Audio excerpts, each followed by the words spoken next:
my dears.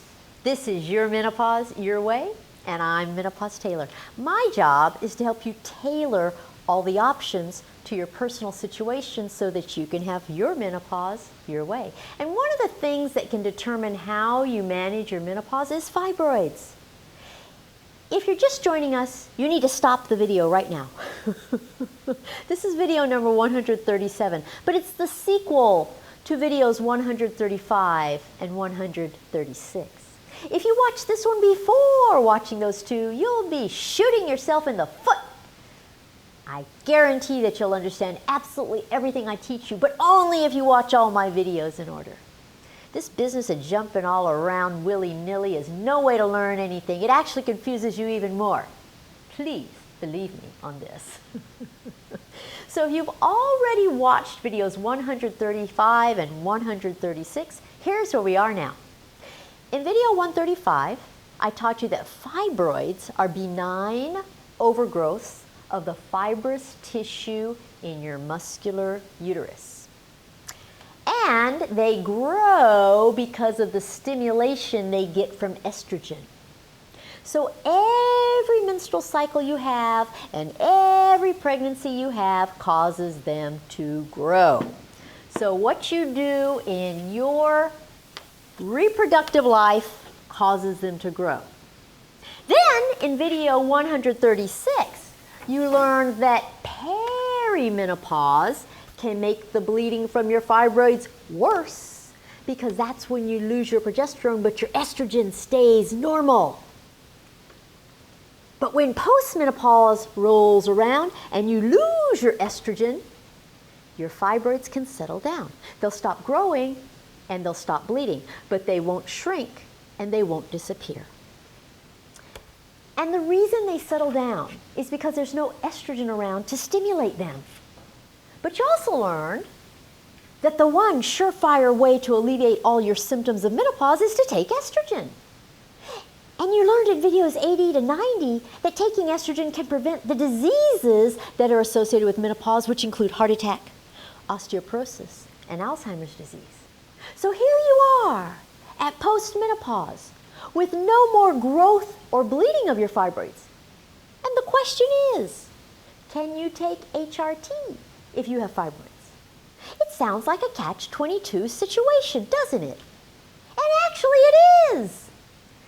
You know how I've told you that everything has both advantages and disadvantages? And that menopause management is all about trade-offs? Well, this is another example of that. Here's the trade-off. If you do take HRT with fibroids, it may cause your fibroids to grow, and it may result in abnormal bleeding. But it would definitely alleviate your symptoms of menopause and prevent the diseases associated with menopause. And if you don't take HRT with fibroids, your fibroids will stop growing and won't cause bleeding. But you will probably have much more severe symptoms of menopause because nothing else works as well as estrogen to alleviate them, and you won't get the benefits of preventing heart attack, osteoporosis, or Alzheimer's. So it is indeed a catch-22. Do you remember when I taught you about guidelines in video 91? They're the roadmap that doctors follow to help you manage your menopause. But they are not carved in stone. And there are many different sets of guidelines. So they did not constitute the Menopause Bible or anything like that. But some insurance companies use the guidelines to deny payment for various things. And there are no specific guidelines for fibroids at menopause at all. So that means doctors can decide for themselves how to manage menopause with fibroids. And remember when I taught you the menopause mantras in video 130? Well, there's no mantra for fibroids at menopause. And that's another reason doctors decide for themselves how to manage fibroids at menopause. So what you have is a situation in which different doctors will manage your fibroids differently depending on their level of knowledge and their level of comfort with HRT in the presence of fibroids. So let me teach you some of the things doctors use to decide how to manage your fibroids at menopause. First, no two women are alike. Every situation is unique. Do not ever assume that your situation is like your mother's or your sister's or your girlfriend's. And it's never exactly like what you read on the internet. So I'm giving you some general principles about how your doctor decides whether or not you can take HRT. If you want me to address your situation specifically, go to my website and schedule a one-on-one consultation with me. It's menopausetailor.me. And I will tailor everything specifically to you. For purposes of this video, these principles are general, not personal. Do you know what the Hippocratic Oath is? It's a vow that all doctors make when they become doctors. And it goes like this. First, do no harm. So the most fundamental thing your doctor uses to decide how to manage your menopause or your fibroids or anything is that oath. Your doctor is thinking, is it better to do nothing or is it better to do something? Unfortunately, in the context of menopause management, doctors have adopted much more of a hands-off approach than they should have. And much of that is due to the WHI study that I taught you all about in video number 98. And that one study sent a ripple of fear through both the public and the medical communities that actually became a tidal wave. And even though we now know that the reports about that study were flawed, the fear remains. So you know that HRT can alleviate your symptoms of menopause and prevent diseases associated with menopause. But it can also cause your fibroids to continue growing or to bleed. So which is more harmful? The diseases associated with menopause, such as heart attack, osteoporosis, and Alzheimer's, or your fibroids? And that brings me to the second principle your doctor uses to decide whether or not to give you HRT if you have fibroids at menopause. The balancing act. I gave you an entire video tutorial by that name. It was number 13. The balancing act is where you have to weigh the benefits of each option against the risks of each option. And since we're all unique, the weights that you assign to each factor are your own. Some things have a lot of weight, some things have very little weight, some things are in between. You decide those weights. Something that is very, very, very important to me may not be very important to you. My risks for diseases may be very different from your risks for diseases. One woman may be very comfortable with HRT. Another may be very fearful of it. All these factors go on the scale to create your balancing act. So one woman may think the benefits of taking HRT to prevent diseases are worth the risks of causing her fibroids to grow or bleed. Another woman may think the risk of causing her fibroids to grow or bleed are not worth the benefits of preventing those diseases. It's actually shocking how differently people feel about these things. I have seen and heard just about everything on this stuff, every opinion you can imagine. And that's why this is your menopause, your way. The third principle your doctor uses to make a decision about taking HRT in the presence of fibroids is consideration of the alternatives. In other words, if HRT is beneficial, but your fibroids are the only impediment to taking HRT, what are the alternatives for treating your fibroids so that you can take HRT? Let's say that the only way your doctor will give you HRT is if you get rid of your fibroids. And what if surgery is the only way to get rid of your fibroids? Then it becomes a balancing act between the benefits of having the surgery and the risks of having the surgery. So if you're a healthy non-smoker and the surgery may be very low risk, it might not weigh that much. But if you're an unhealthy, obese smoker and the surgery is very high risk, that might outweigh any benefit to the surgery. All these factors go into deciding whether or not HRT is right for you or not. And be aware of the fact that when you already have fibroids that are big masses, it can be more difficult to find other things that can develop in or near your uterus, like cancer. Okay, when you have this going on, you might miss something else.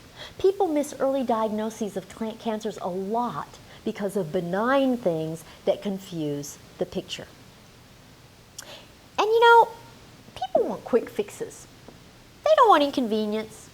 They don't want anything that requires a lot of work. They don't want any delays in getting what they want. But sometimes there are no quick fixes.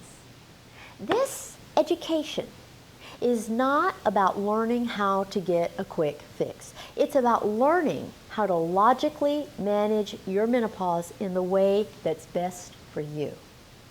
So all the things I've mentioned thus far serve to determine whether or not you can take HRT with your fibroids.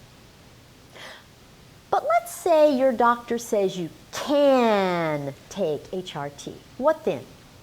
Well, there are different ways to take HRT. In video 41, I taught you about the two different regimens for taking HRT. You see why you need to watch these videos in order. So let me remind you what those two regimens are. There is the cyclic regimen and there is the continuous regimen, and we will discuss each. The cyclic regimen mimics your cycles. So here's what your own hormones used to do when you were having your menstrual cycles. Your estrogen rose in the first half of your cycle, that's the pink. And your progesterone rose in the second half of your cycle, that's the multicolored line.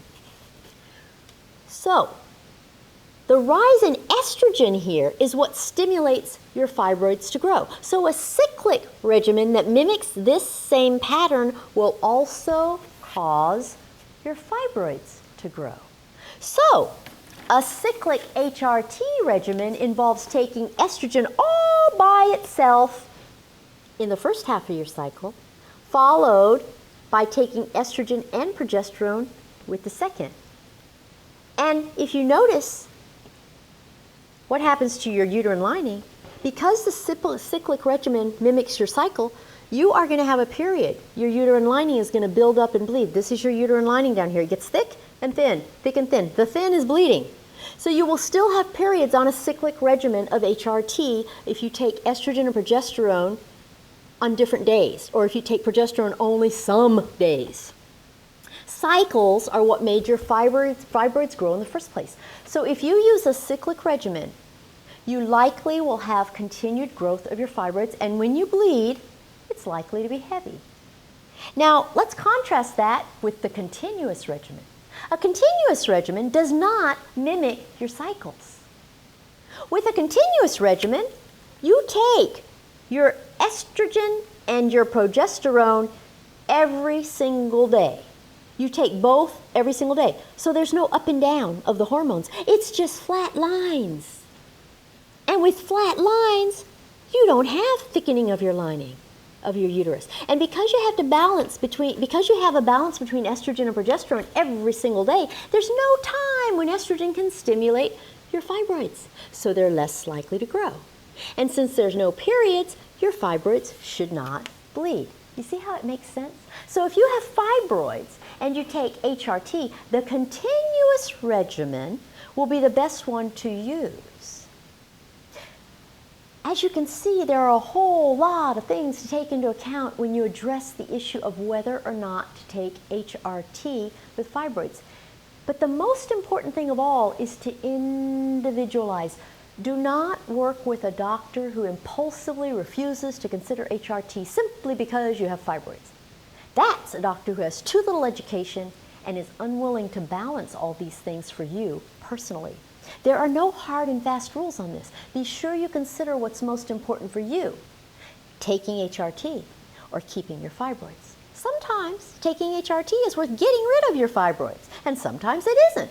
But make sure you and your doctor take the time to discuss all these things in detail.